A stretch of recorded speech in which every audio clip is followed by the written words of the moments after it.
আসসালামু আলাইকুম প্রিয় দর্শক, শুভেচ্ছা সহ আমি মাহবুব সৈকত সবাইকে আমন্ত্রণ জানাচ্ছি মাই টিভি সংলাপে।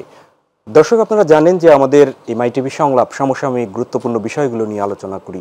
বিশেষ করে দেশের বর্তমান কি অবস্থা, দেশ কোন দিকে যাচ্ছে এবং সেইগুলো নিয়ে আপনাদের পছন্দের কিছু মানুষজন, পছন্দের রাজনীতিবিদ কিংবা দেশকে নিয়ে যারা ভাবেন এমন ব্যক্তিবর্গ এই আলোচনায় অংশ নেন।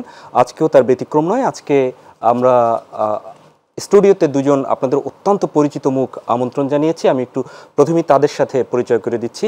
আমার ডান পাশে রয়েছেন আপনাদের সকলের প্রিয় নাগরিক ঐক্যের সভাপতি ডাকসুর সাবেক ভিপি মাহমুদুর রহমান মান্না। মান্না ভাই, আপনাকে স্বাগত জানাচ্ছি এবং একই সাথে আপনার দল নতুন করে নিবন্ধন পেয়েছে, এই জন্য আপনাকে অভিনন্দন জানাচ্ছি। পরিচয় করে দিচ্ছি, আমার বাঁ পাশে রয়েছেন ইতিমধ্যেই আপনাদের প্রিয় মুখ, যারা একদম গণতন্ত্রহীন এই বাংলাদেশ, অধিকারহীন এই বাংলাদেশকে আবার নতুন করে স্বপ্ন দেখিয়েছেন, যাদের নেতৃত্বে সেই বৈষম্যবিরোধী ছাত্র আন্দোলনের কেন্দ্রীয় সমন্বয়ক নুসরাত তাবাসসুম। নুসরাত তাবাসসুম, আপনাকেও স্বাগত জানাচ্ছি। প্রিয় দর্শক, আপনারা জানেন যে দীর্ঘ আন্দোলন, দীর্ঘ সংগ্রাম, অসংখ্য শহীদের রক্তের বিনিময়, অসংখ্য ছাত্র জনতার ত্যাগের মধ্য দিয়ে আবারও আমরা 5 আগস্ট নতুন এক বাংলাদেশকে পেয়েছিলাম। সেই হিসেবে 1 মাস অতিবাহিত হতে চলল এবং অতিবাহিত হচ্ছে। তো তারই প্রেক্ষাপটে ইতিমধ্যেই বৈষম্যবিরোধী ছাত্র আন্দোলন কিন্তু শহীদ মার্চ নামে আগামীকাল কর্মসূচি ঘোষণা করেছে। আমরা অনুষ্ঠানের শুরুতেই সেটি নিয়ে আজকে বৈষম্যবিরোধী ছাত্র আন্দোলন তারা একটা প্রেস ব্রিফিং করেছিল কর্মসূচি নিয়ে, আমরা শুরুতেই সেটি একটি দেখে আসব।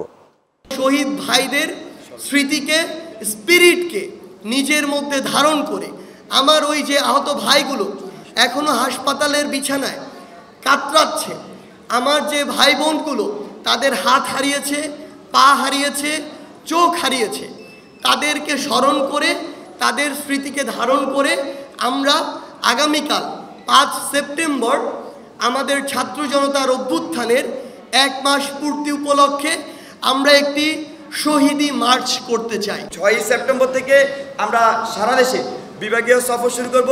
আমাদের প্রত্যেকটি বিভাগে টিম ভিত্তিক আমরা আমাদের এই মানুষজনকে সুসংগঠিত করার চেষ্টা করব। তাদের জন্য কিছু নীতিমালা থাকবে, এরা এই নীতিমালার বাইরে গিয়ে কোনো কাজ করবে না। মানুষ আসলে কী বলতে চাচ্ছে, তাদের ভাষা কি, সেটা আমরা শোনার চেষ্টা করব। আপনারা দেখেছেন আমরা এই বৈষম্যবিরোধী ছাত্র আন্দোলন পুরো মুভমেন্টে যে জিনিসটি করার চেষ্টা করেছি, আমরা যেমন একই সাথে জনমত তৈরি করার চেষ্টা করেছি, অন্যদিকে জনগণের যে ভাষা, সেই ভাষাকে রূপান্তর করার চেষ্টা করেছি। দেখেন, এই যে 72-এর যে সংবিধানটা প্রণীত হয়েছিল, এই সংবিধানটা কিন্তু একটা জাতীয় সংবিধানের জায়গায় সেটা হয়ে গিয়েছিল কি আওয়ামী লীগের সংবিধান। এই আওয়ামী লীগের সংবিধানটা সেখানে হচ্ছে একটা আমরা জাতীয় সংবিধান হিসেবে আমরা মেনে নিয়েছিলাম। আওয়ামী লীগের সংবিধানটাকেই আমরা বাংলাদেশি সংবিধান হিসেবে ধরে নিয়েছিলাম। অর্থাৎ দেখেন, একটা দলের সংবিধানকে যখন একটা দেশের সংবিধান হিসেবে চাপিয়ে দিতে চায়, সেই জায়গাতে হচ্ছে ফেসিবাদের প্রথম বীজটা বপন করে দেওয়া হয়। আমরা এতক্ষণ প্রতিবেদনটি দেখলাম, এটি আসলে আমাদের দর্শকদের জন্য হয়তোবা একটু আগেই প্রতিবেদনগুলো বিভিন্ন টেলিভিশনে আমরা দেখে ফেলেছি এবং এই অনুষ্ঠানে নিশ্চয়ই নুসরাত তাবাসসুম আপনি ছিলেন এবং এই কর্মসূচি নিয়ে আপনারা এর আগেও পরিকল্পনাগুলো করেছেন। আমি একটু শুনতে চাই যে আগামীকালকের যে কর্মসূচি নিয়ে আপনাদের পরিকল্পনা এবং এই যে শহীদি মার্চ, শহীদ কথার মধ্যে যে আবেগ, সেই শহীদদের নিয়ে আপনাদের ভাবনাগুলো কি কি আসলে করতে চাচ্ছেন, যারা শহীদ কিংবা যারা আত্মত্যাগ করছেন, যারা আহত হয়ে এখনও হসপিটালে আছেন, তাদের নিয়ে আপনারা কি ভাবছেন এবং কর্মসূচির মাধ্যমে কি জানান দিতে চাচ্ছেন? আগামীকাল আমাদের গণ অভ্যুত্থান সফল হওয়ার 1 মাস। আমাদের যারা ছেড়ে চলে গিয়েছেন, যারা এখনো মৃত্যুর সাথে পাঞ্জা লড়ছেন, প্রত্যেকের প্রতি সম্মান জানিয়ে আমি আমার কথা শুরু করি। আমরা আগামীকালের শহীদি মার্চ কর্মসূচির মাধ্যমে এটা বলতে চাচ্ছি যে আগামীর বাংলাদেশকে আর কখনোই কোনো দিনই কোনো বয়ানের মাধ্যমেই শহীদদের ভুলতে দেওয়া হবে না। স্বাধীনতা যুদ্ধের পর, ৭১-এর পর এরকম অসংখ্য শহীদদের গল্প মুছে গিয়েছে, অসংখ্য শহীদের নাম বিকৃত হয়েছে, অসংখ্য শহীদের গল্প ইতিহাস থেকে সরিয়ে দেওয়া হয়েছে। 24-এর শহীদদের সাথে সেটা আর কখনোই হবে না। জি, আমরা প্রতিশ্রুতিবদ্ধ এই শহীদদের গল্পগুলো, এই শহীদদের আত্মত্যাগগুলো আমরা বাঁচিয়ে রাখব। এই শহীদদের কাহিনীগুলো যতদিন বাংলাদেশ থাকবে ততদিন ওদের জায়গাটা থাকবে, ততদিন মানুষ জানবে 24-এ যারা প্রাণ দিয়েছিল জি, তারা কেন দিয়েছিল, কি চেয়ে দিয়েছিল এবং কারা দিয়েছিল, কিভাবে দিয়েছিল। এই গল্পগুলো বাঁচিয়ে রাখার শপথে আমরা আবদ্ধ। কালকের কর্মসূচির মাধ্যমে আমরা এটাই জানান দিতে চাই যে আমরা তাদের স্মৃতি বুকে নিয়ে এগিয়ে যাচ্ছি নতুন বাংলাদেশে। নিশ্চয়ই তাদের স্মৃতি আসলে বাংলাদেশের প্রতিটি কোণায়, অলিতে গলিতে, শ্রমিক মেহনতি মানুষ থেকে শুরু করে সবার রয়েছে। কিন্তু এই যে মুছতে আমরা দিব না, আমরা এই কর্মসূচির মাধ্যমে, সেটির আসলে মাধ্যম কি, কিভাবে আমরা এগুলো করব? দেখুন, স্মরণ করাও তো একটাই উপায়। জি, আমরা কালকের শহীদী মার্চে আমরা রাজু ভাস্কর্য থেকে শুরু করে আমরা সেটা দীর্ঘ একটি পথ পরিক্রমা হবে আমাদের, সেটা পরিক্রমণ করে আমরা শহীদ মিনারে এসে শেষ করব। এগুলো আসলে প্রতীকী অনুষ্ঠান, কিন্তু প্রতীক তো খুব জরুরি। প্রতীকের মধ্যে দিয়ে ইতিহাস বেঁচে থাকে। কালকের কর্মসূচিটা শুধুমাত্র আমাদের শুরুয়াত। নতুন বাংলাদেশের শহীদদের বাঁচিয়ে রাখার সূচনা হবে কালকে থেকে, এবং শহীদদের স্মৃতি এবং আত্মত্যাগ বাঁচিয়ে রাখার জন্য ভবিষ্যতে আরো যা যা করণীয় আমরা সেগুলো যে করব, সেই শুরুটা, সেই প্রমাণটা আমরা কালকের কর্মসূচিতে দিতে যাচ্ছি। এই শহীদেরা যারা আজকে শহীদ হয়ে, এই আন্দোলনে যারা শহীদ হয়েছেন, তারা যখন এই পৃথিবীর বুকে ছিলেন, তারা তাদের জীবনের শেষ দিনগুলো কাটিয়েছেন রাজপথে। তারা আন্দোলনে, স্লোগানে, স্বৈরাচারের বিরুদ্ধে বুক পেতে দাঁড়িয়ে তারা তাদের জীবনের শেষ দিনগুলো কাটিয়েছেন। কালকের কর্মসূচির মাধ্যমে আমরা তাদের জীবনের শেষ দিনগুলো আরো একবার বাঁচতে চাই, তাদের জীবনের শেষ দিনগুলোকে আরো একবার মনে করতে চাই। এখানটাই আমি আসতে চাই নুসরাত। সেটি হচ্ছে যে তাদের জীবনের স্মৃতিগুলো বাঁচিয়ে রাখতে গিয়ে নিজের জীবনের যে স্মৃতির বিষয় আমরা দেখেছিলাম যে শেষ দিনগুলোতে, আপনি নিশ্চয়ই 6 তারিখের সে বিজয় উল্লাস দেখার কি আপনার সুযোগ হয়নি? 5 তারিখের বিজয় উল্লাস। হ্যাঁ, সুযোগ হয়েছে। আমি টিভি থেকে ফেরার পরে আমি একদিন খুব অসুস্থ ছিলাম, তারপরে আমি যোগ দিয়েছি। যদিও কেন্দ্রীয় প্রোগ্রাম পর্যন্ত আসার অবস্থা আমার ছিল না। আমি যেখানে ছিলাম সেটাও খুব উত্তাল অংশ ছিল শহরের, মিরপুর এরিয়া। সেখান থেকে আমি অংশ নিয়েছি। 5 তারিখে আমি ছিলাম, এখানেই ছিলাম। তো সেই যে মনে করার, উত্তাল দিনগুলোর কথা মনে করতে গিয়ে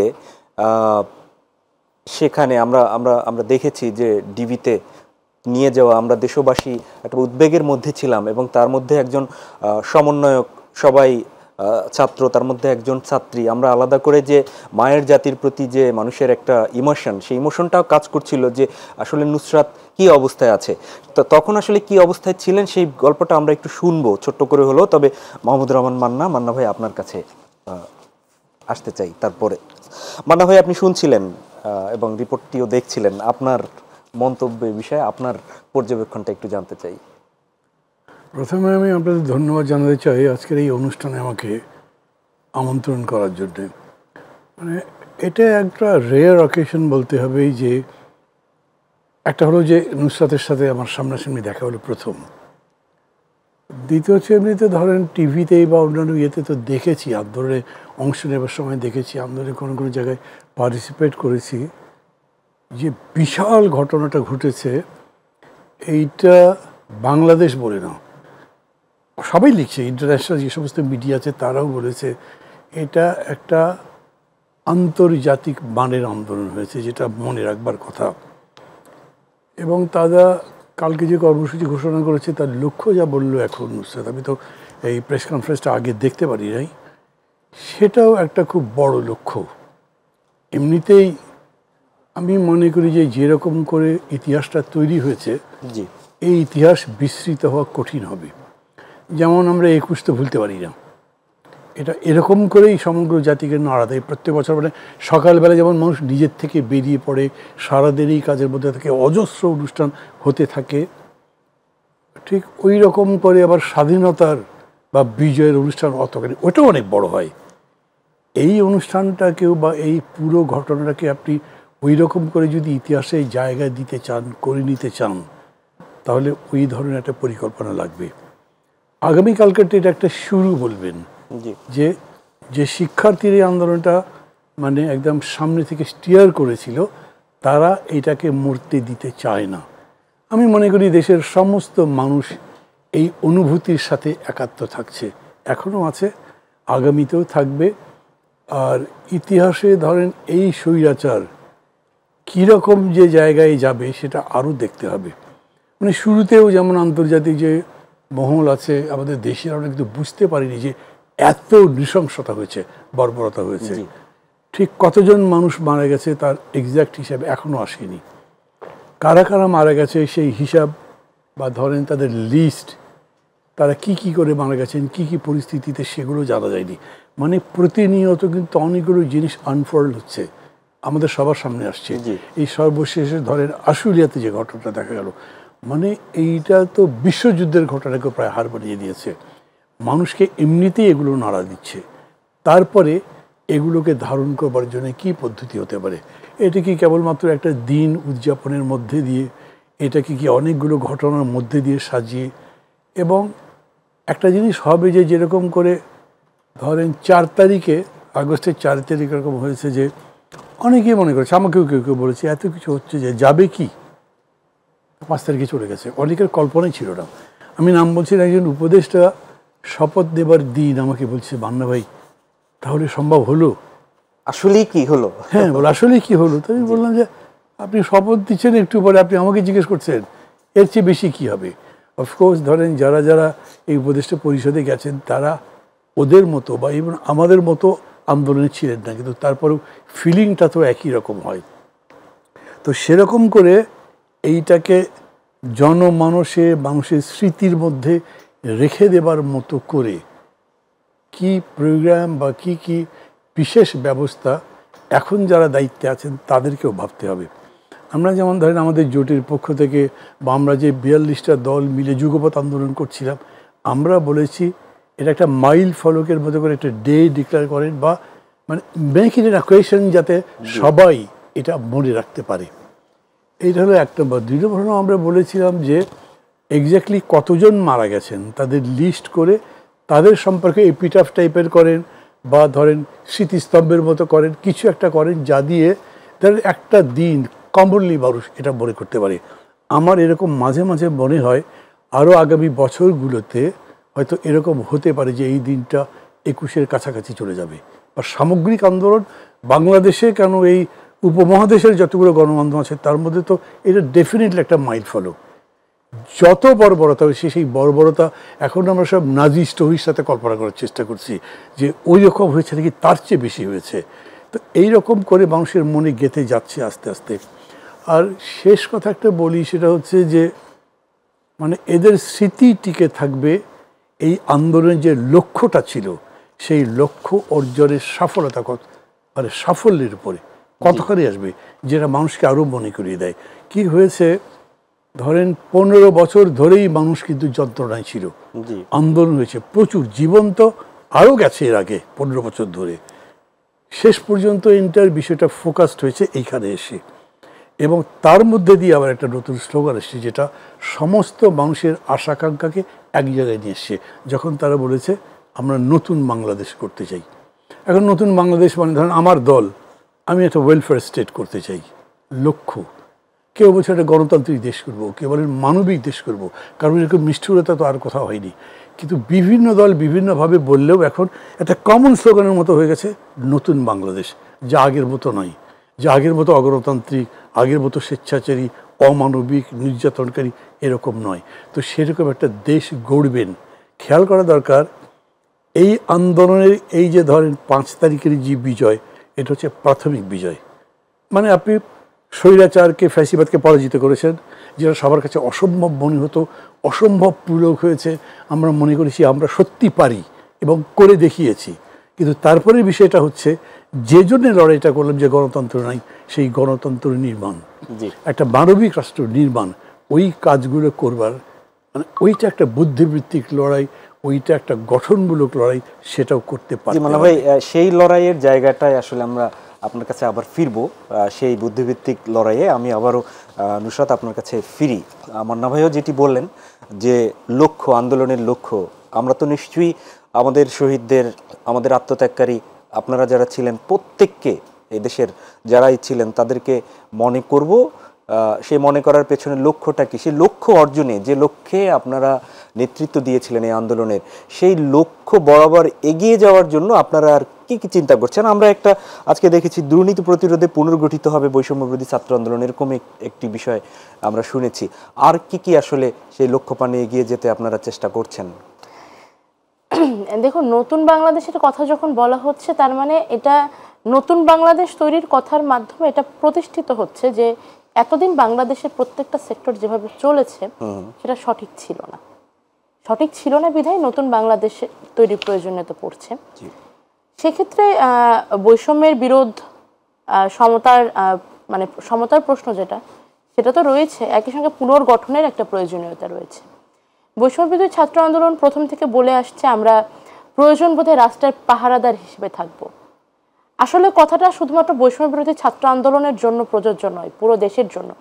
জনগণ যদি জবাবদিহিতা চাইতে থাকে, তাহলে কোনো সরকার, কোনো দল বা কোনো শাসক গোষ্ঠীর পক্ষেই এটা সম্ভব হয় না যে তারা স্বৈরাচার হয়ে উঠবে।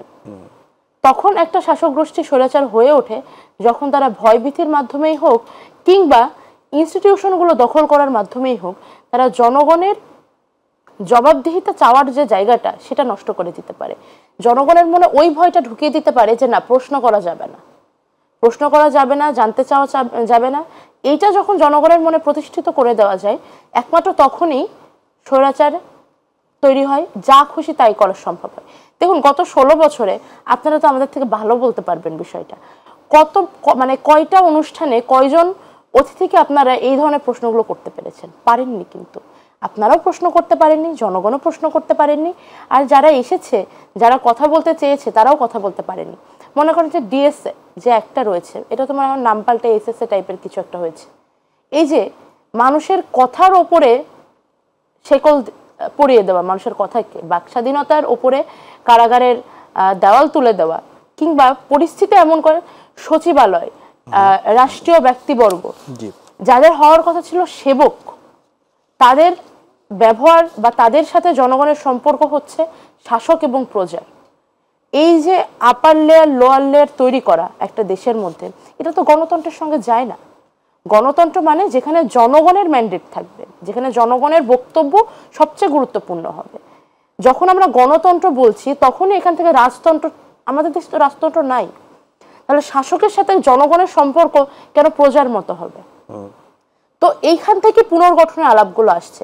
যদি আপনি খুব বৃহৎ অর্থে সংক্ষেপে আমাদের লক্ষ্য জানতে চান, তাহলে বিষয়টা হচ্ছে জনগণকে এটা শিখিয়ে যাওয়া যে দেশের মালিক জনগণ, গণতন্ত্র জনগণের জন্য।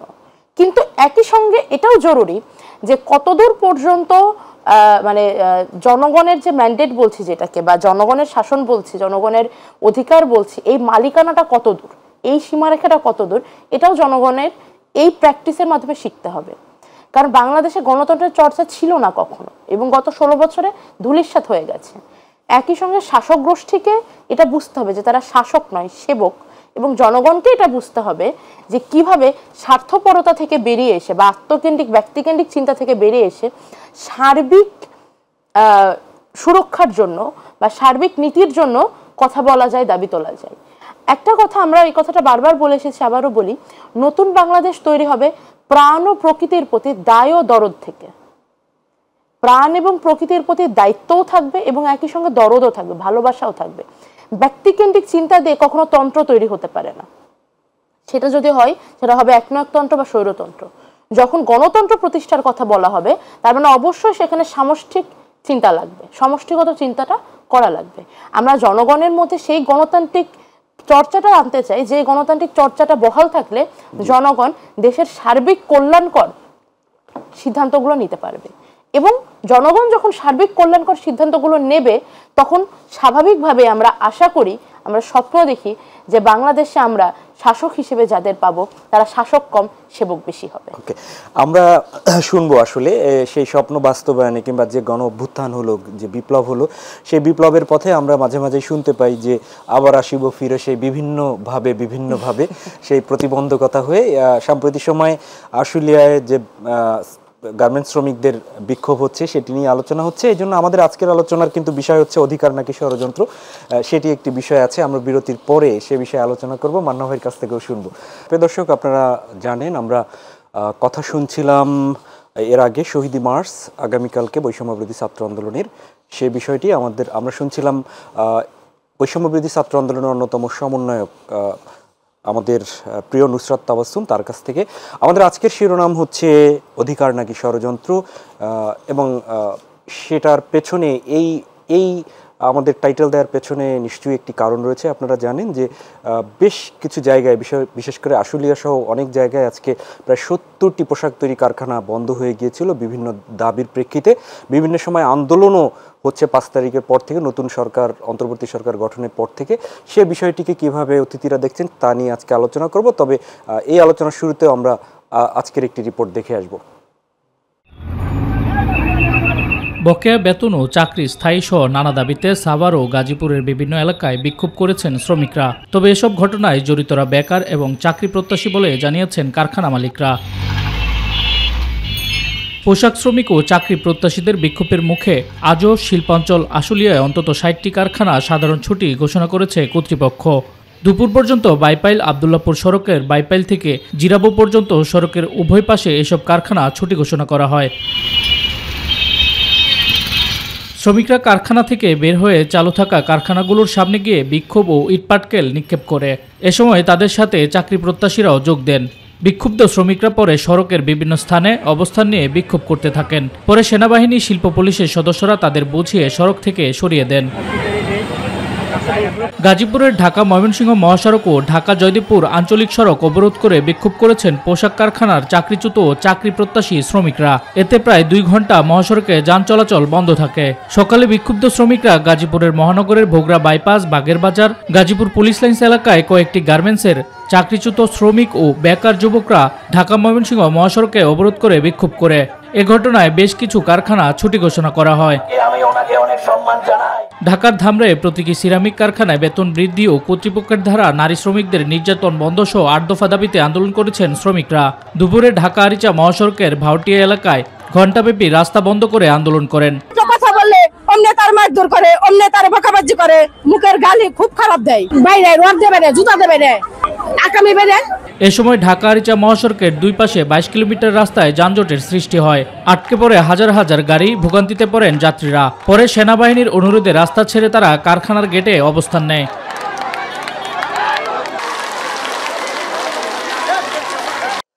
মান্না ভাই, আপনার কাছেই ফিরছি। রিপোর্ট দেখছিলেন, পর্যবেক্ষণ আপনার জানতে চাই।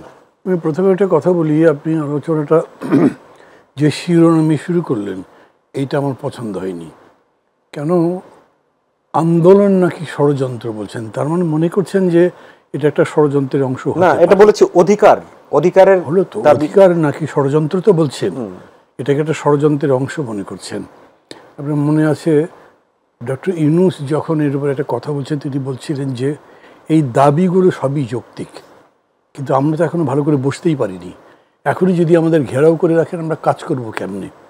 এইটা হলো পারসুয়েশনের ল্যাঙ্গুয়েজ, এবং পলিটিক্স বেসিক্যালি পারসুয়েশন।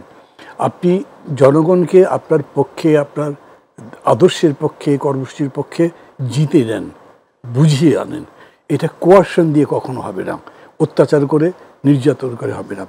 এরা যা বলছে, ধরেন গার্মেন্টস ফ্যাক্টরি সম্পর্কে আমার আইডিয়া আছে, আমার নিজেদের ফ্যাক্টরি ছিল একসময়। এরা এই ধরনের নির্যাতনের শিকার হয়, এবং আমার এটাও খুব ভালো লেগেছে যে ওখানে ইন্ডাস্ট্রিয়াল পুলিশ এবং আইনশৃঙ্খলা বাহিনীর যারা ছিলেন তারা তাদেরকে বুঝিয়ে নিবৃত্ত করে আবার পাঠিয়েছেন। এখানে আপনি ষড়যন্ত্র যদি বলেন এটাকে, তাহলে এটা একটু ওদের উপরে অবিচার করতে, কারণ মানুষগুলো তো সবই পরিশ্রমী। আমরা কিন্তু ষড়যন্ত্র বলি না, না, আপনারা বলবার কথা বলছি না, আমি কথার কথা বলছি। যদি কেউ বলেন, এরকম না বলা ভালো। নিশ্চয়ই এগুলোর মধ্যে ষড়যন্ত্র থাকতে পারে। একটা বিপ্লবের পরে প্রতি বিপ্লব হয়, একটা অভ্যুত্থানের পর সেই অভ্যুত্থানকে পরাজিত করবার জন্য বিভিন্ন রকম কার্যকলাপ হয়। এখানেও এরকম ব্যাপার থাকতেই পারে। আওয়ামী লীগ যেইভাবে ক্ষমতায় ছিল তারা মনে করেছিল যে কোনোদিন আর তাদের যেতে হবে না, যেতে হলো। এবং এরকম একটা পরিস্থিতি হলো যে মানে যিনি পালিয়ে গেলেন তিনি কাউকে বলেও গেলেন না, এত দায়িত্ব গেলেন। বাকিরা তো সবাই খুবই গালাগালি করছে, নিজেদের কথা বলছে, আবার ফিরে যাওয়ার চেষ্টা করছে, কোনোদিন পাওয়া যায় কিনা।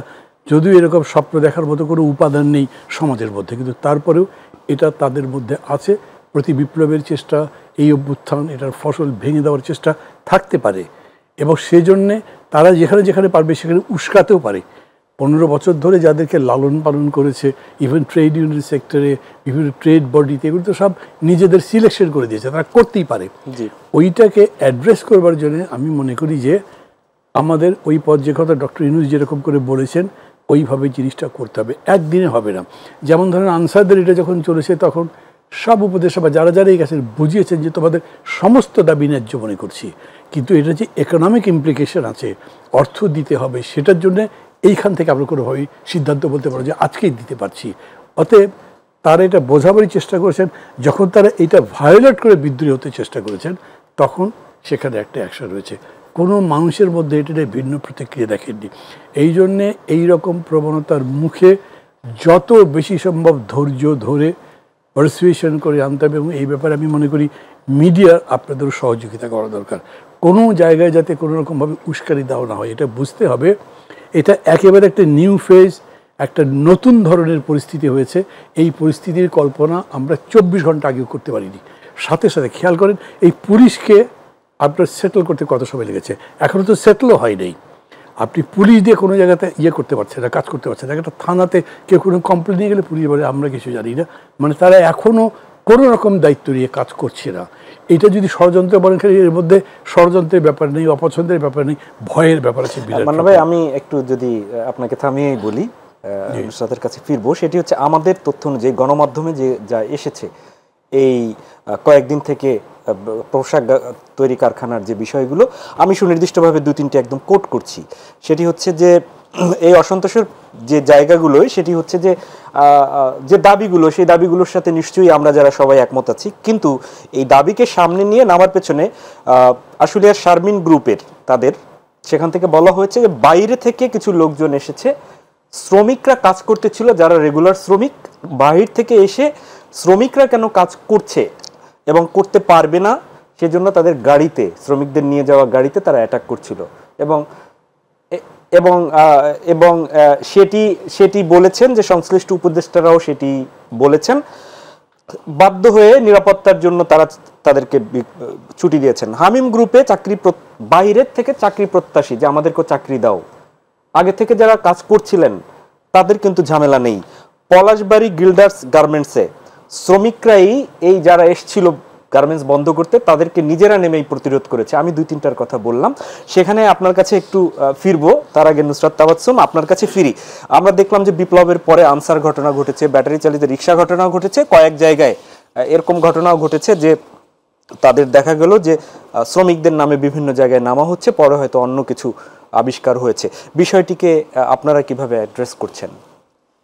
দেখুন, ষড়যন্ত্রের চেষ্টা হতেই পারে।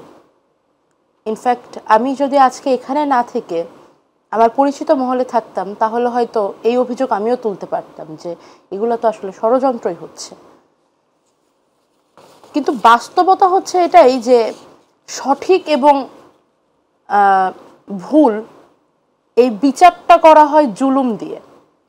যেখানে জুলুম থাকে সেটা ভুল, কারণ যেটাই হোক।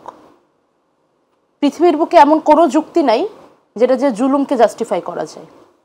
তো আগে পরের কথাটা বলে নিই, যদি ষড়যন্ত্র হয়েও থাকে তারপরেও কারোর অধিকার নেই এই খেটে খাওয়া মানুষদের উপরে জুলুম করার।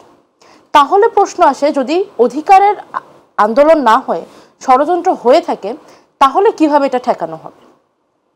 এই যে আপনি একটু আগে বলছিলেন কিছু কিছু জায়গাতে শ্রমিকরা নিজেরাই আটকে দিয়েছে। আচ্ছা, অনুপ্রবেশকারী হিসেবে কোনো একটি দঙ্গলের মধ্যে ঢুকে গিয়ে, দেখুন এই খেটে খাওয়া মানুষদের সাথে গত 16 বছরে অন্যায় তো কম হয়নি।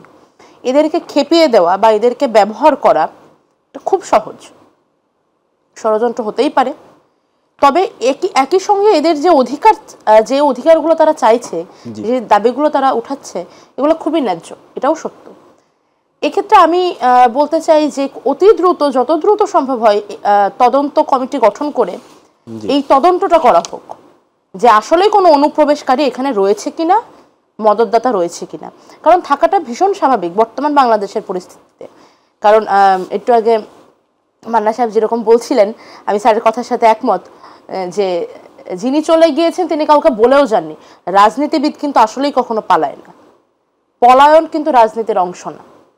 রাজনীতিতে আসা মানে যা হবে সেটা সামনাসামনি, সেটার সাথে দাঁড়িয়ে থাকা, সেটার সাথে টিকে থাকা। পলায়ন কিন্তু রাজনীতির অংশ নয়। তো এইভাবে সবকিছু ছেড়ে ছুড়ে চলে যাওয়া, নিজের হাতের কিছু লোকজনকে ফেলে যাওয়া নষ্ট করার জন্য, মানে নতুন বাংলাদেশ যেন সুগঠিত না হতে পারে, সেই নীল নকশা তৈরি করা হতেই পারে এগুলো। কিন্তু নীল নকশা হচ্ছে বলে যে কাউকে দোষারোপ করাটা অন্যায্য হয়ে যাবে, সেটা না হোক, সেটা চাচ্ছি না। তদন্ত কমিটি গঠন করা হোক, অতি দ্রুত তদন্ত করে দেখা হোক যে এর পেছনে আসলেই কোনো কালো হাত রয়েছে কিনা। যদি থাকে তাহলে তাদের বিচারের আওতায় আনা হোক, এবং একই সঙ্গে এই সমস্ত খেটে খাওয়া মানুষদের সত্যিকারের প্রতিনিধিদের সঙ্গে বসে আলোচনা করে এদের ন্যায্য দাবিগুলো নিয়েও কাজ করা হোক। আমি কয়েকটি দাবি, জাস্ট 8 দফা দাবির, মান্না ভাই শ্রমিক আন্দোলনের সাথে জড়িত আছেন, আপনি জানেন। টিফিন ভাতা, হাজিরা বেতন 800 টাকা করা, বার্ষিক বেতন বৃদ্ধি, মাতৃত্বকালীন ছুটি, খুবই যুক্তিযুক্ত দাবিগুলো নিয়ে।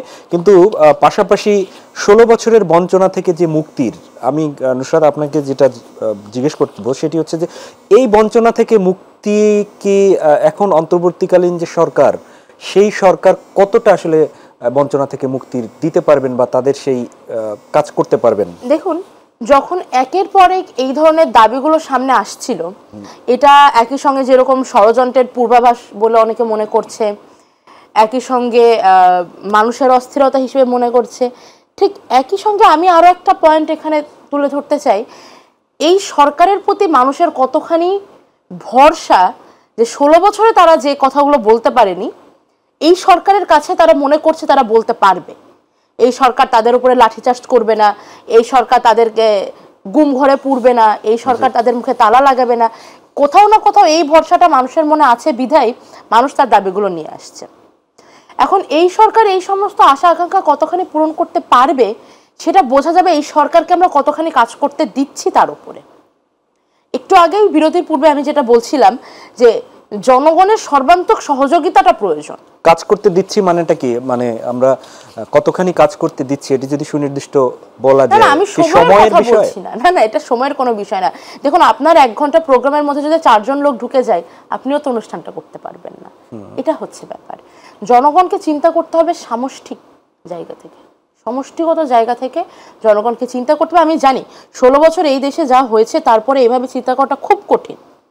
বরং 16 বছর স্বৈরাচারের মধ্যে চুপ করে ভয়ভীতিতে ঘরে দরজা লাগিয়ে চুপ করে থাকাটা যতটা কঠিন ছিল, এই মুহূর্তে বিপ্লবের ঠিক পরবর্তী সময় চুপ করে থাকাটা হয়তো তার থেকেও বেশি কঠিন। মানুষের মধ্যে ওই অস্থিরতাটা রয়েছে, কাল কি হয় জানি না, আজকেই যা দাবি দেওয়া আদায় করে নিই। কিন্তু এই কঠিন কাজটা জনগণকে করতেই হবে, জনগণকে ধৈর্য ধরতেই হবে, জনগণকে সহযোগিতা করতেই হবে।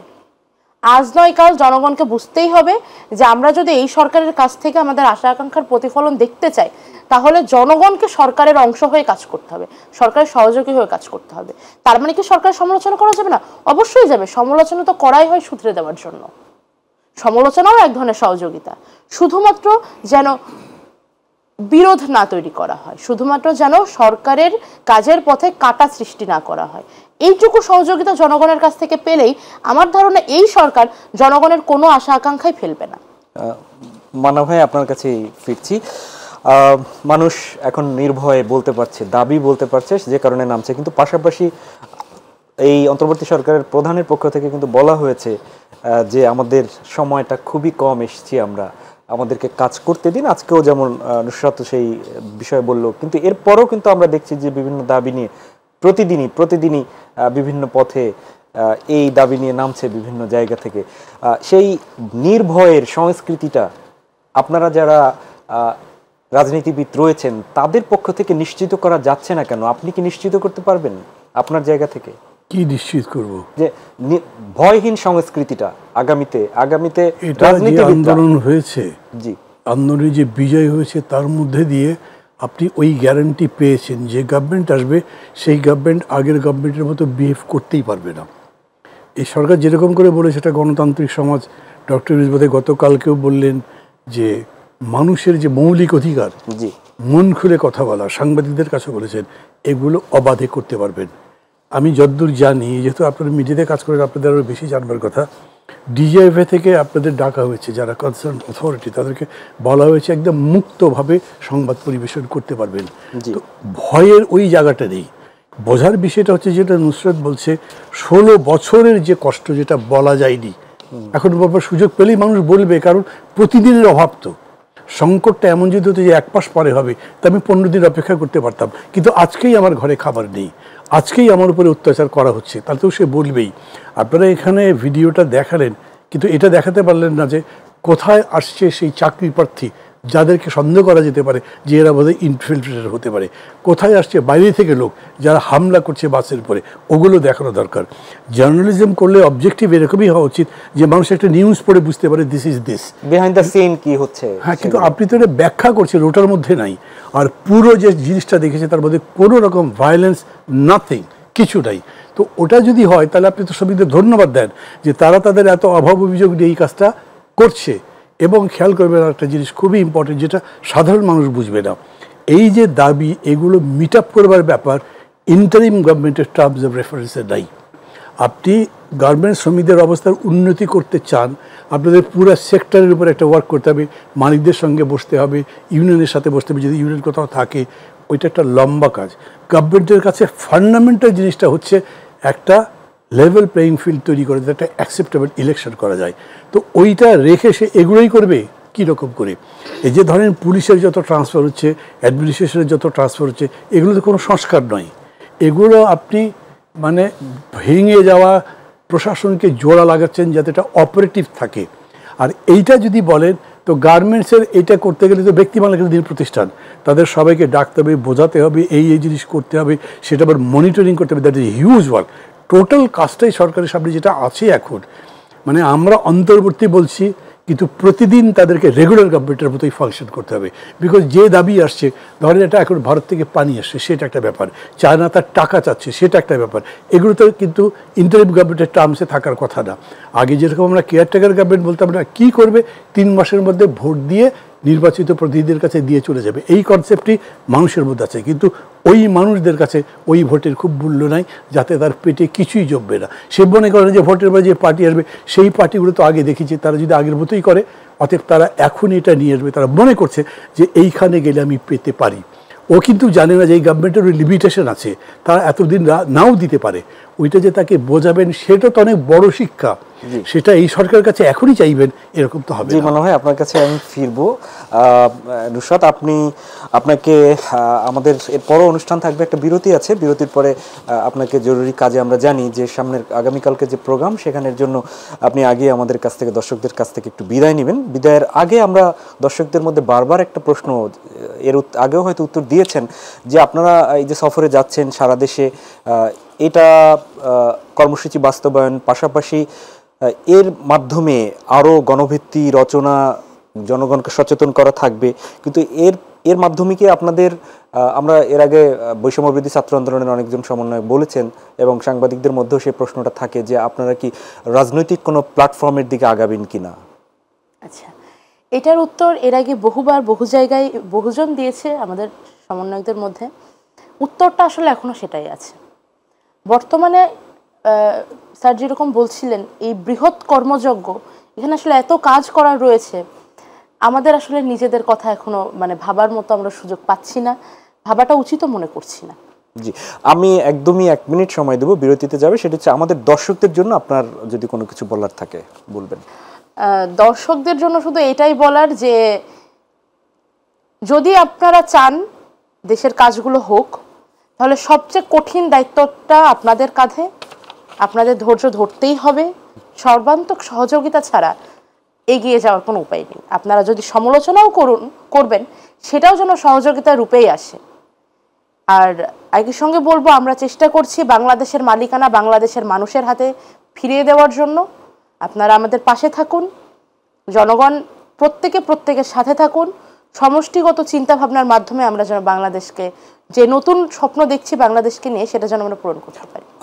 অনেক অনেক ধন্যবাদ প্রিয় দর্শক, সাথেই থাকুন আমাদের। একটা বিরতি থেকে ফিরছি। বিরতি থেকে ফেরার পরে নিশ্চয়ই মান্না ভাইয়ের সাথে আরও অনেক কথা হবে। আগামীকালকে ইসির একটা সভা আছে, সেখান থেকে হয়তো কমিশন পদত্যাগ করার একটি গুঞ্জন শুনতে পাচ্ছি। সেগুলো কি সংস্কারের কতটা আগাবে সেই বিষয় নিয়ে ফিরছি। এই পর্বে কথা বলবো আপনাদের অত্যন্ত পরিচিত মুখ মাহমুদুর রহমান মান্না। মান্না ভাই, আপনার কাছে যে প্রশ্ন আমি একটু সরাসরি যেতে চাই, এখন পর্যন্ত আমাদের হিসেব অনুযায়ী 100টিরও বেশি মামলা হয়েছে গণহত্যার অভিযোগে শেখ হাসিনার বিরুদ্ধে। হত্যাযজ্ঞে সরাসরি নেতৃত্ব দেয়া 100 জনের নামের 23 আগস্টের পরে থেকে এই পর্যন্ত 238টি মামলা হয়েছে। এর মধ্যে যাত্রাবাড়িটি 51টি, যাত্রাবাড়ি থানায় 91টি মামলা হয়েছে।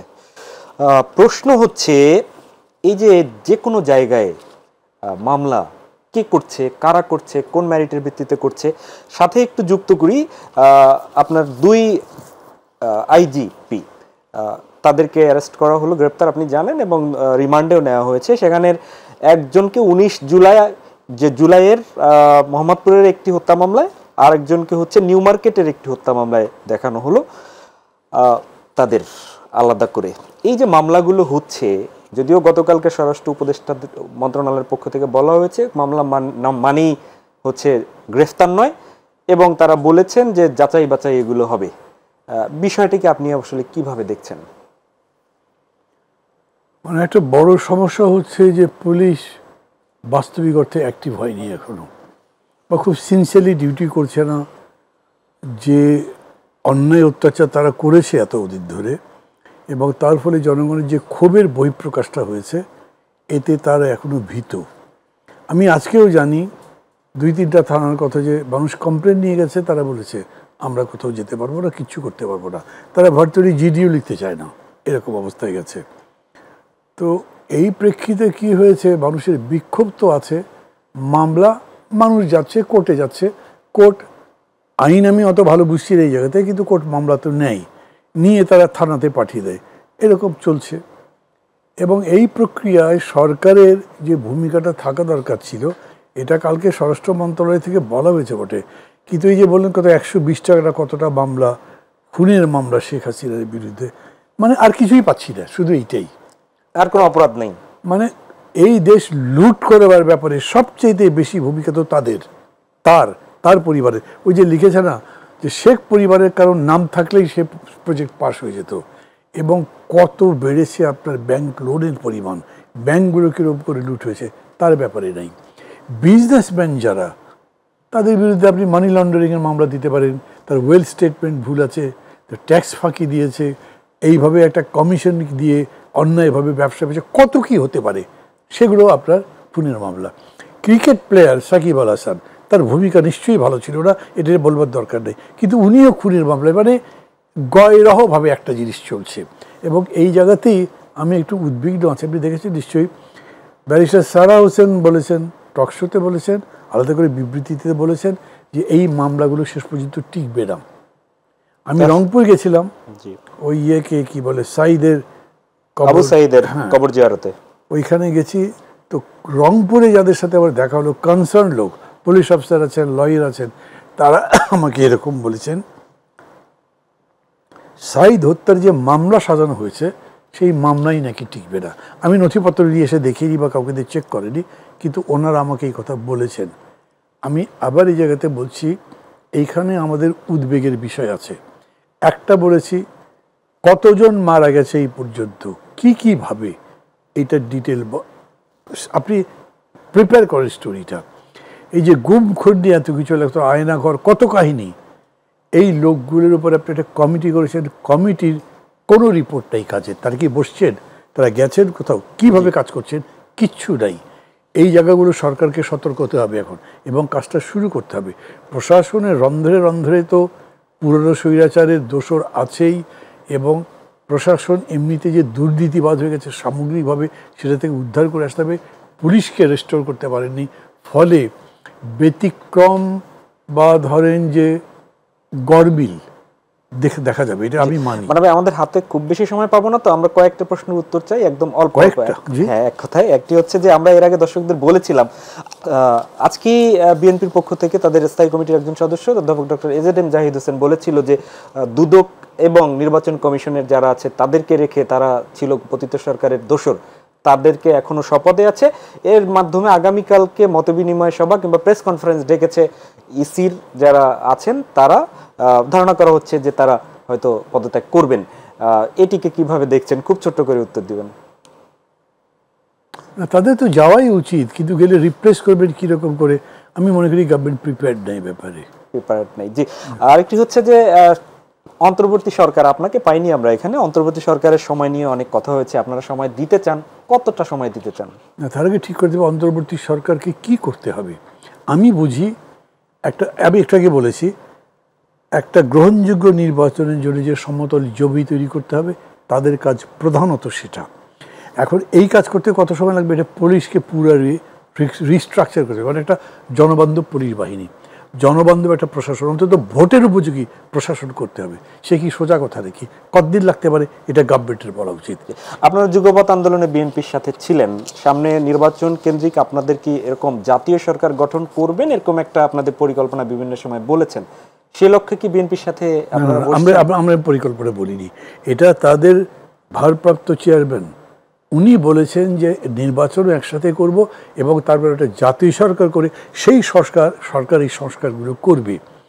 এখন ধরেন এটা একটা প্রায় সুইচ, এটা হতে পারে, খারাপ জিনিস আমি তা বলছি না, কিন্তু ওই রকম করে নিজেকে প্রিপেয়ার করছেন কতখানি সেটা বলতে হবে। আমি তো পত্রপত্রিকায় লেখা দেখছি চাঁদাবাজি চলছে, দখলদারিত্ব চলছে, এবং এই যে স্বরাষ্ট্র মন্ত্রণালয়ের যে বিবৃতিটা গেছে, যেটা দিল যে যত্রতত্র গ্রেপ্তার দেয়, সেখানে মনে হচ্ছে বেধড়ক যে মামলা দেওয়া হচ্ছে, এই মামলাগুলো কারা কারা দিচ্ছে এটা কি হিসাব পাওয়া যাবে না? আমি আমার নিজের থানার মধ্যে, আমার থানার সেক্রেটারি তার বিরুদ্ধে মামলা দিয়েছে, ওখানকার যুব দলের প্রেসিডেন্ট।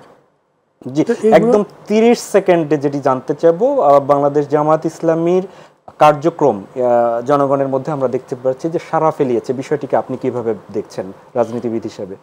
না, আমি ঠিক এরকম করে বলবো না। কার্যক্রম যদি বলেন, কার্যক্রমের অর্থে আন্দোলনের সময় আমরা সবসময় ছিলাম, বিএনপিও ছিল, জামাত ছিল না আমি কিন্তু তা বলছি না, কিন্তু জামাতের ফোকাসটা হলো ভিক্টরি পরে গভর্নমেন্ট তাদেরকে ফোকাস করলো। কারা কারা ছিলেন? প্রধান সেনাপতি বললেন, জামাত ইসলাম 2 বার করে বললেন, অন্যদের ডাকলেন। এমন এমন শক্তিকে তারা ডেকেছেন যারা রীতিমতো আন্দোলনের বিরোধী ছিলেন, স্বৈরাচারের দোষী ছিলেন। এই জাতীয় পার্টির কথা যদি বলি, তারা কি করেছে? তো এই কারণে জামাতকে আমি তাদের সাথে তুলনা করছি না, কিন্তু আমি বলছি যে জামাত ওই ফোকাসটা পেয়েছে বলে মনে হচ্ছে যে তারা এই সব কাজ এত কিছু করেছে। বাট রিসেন্টলি তারা খুব কিছু করেছে যে আমি তো সেরকম দেখছি না। কেবল বন্যায় রিলিফের কাজ ভালো করেছে, যারা মারা গেছে তাদের প্রতি তাদের যে দায়িত্ব ছিল সেটা বিএনপির চাইতেও ভালো করেছে। বিশেষ বিশেষ ক্ষেত্রে তাদের এই রোলগুলো নিশ্চয়ই জনগণের পছন্দ। অনেক অনেক ধন্যবাদ মাহমুদুর রহমান মান্না, নিশ্চয়ই সময় পেলে আরো কথা বলা যেত, আগামীতে আপনাকে পাবো নিশ্চয়ই আরো কথা বলার জন্য। প্রিয় দর্শক, এই ছিল আমাদের আজকের আয়োজন, দেখা হবে পরবর্তীতে। আমরাও আজকের অতিথিদের সাথে এবং আপনাদের সাথে কথা মিলিয়ে বলতে চাই, আমরা এমন একটি দেশ চাই যে দেশে বৈষম্য থাকবে না, যে দেশে একটি গণতান্ত্রিক বাংলাদেশ হবে, মানবিক বাংলাদেশ হবে। আসুন সেই লক্ষ্যে সবাই যার যার জায়গা থেকে ভূমিকা পালন করি। আল্লাহ হাফেজ।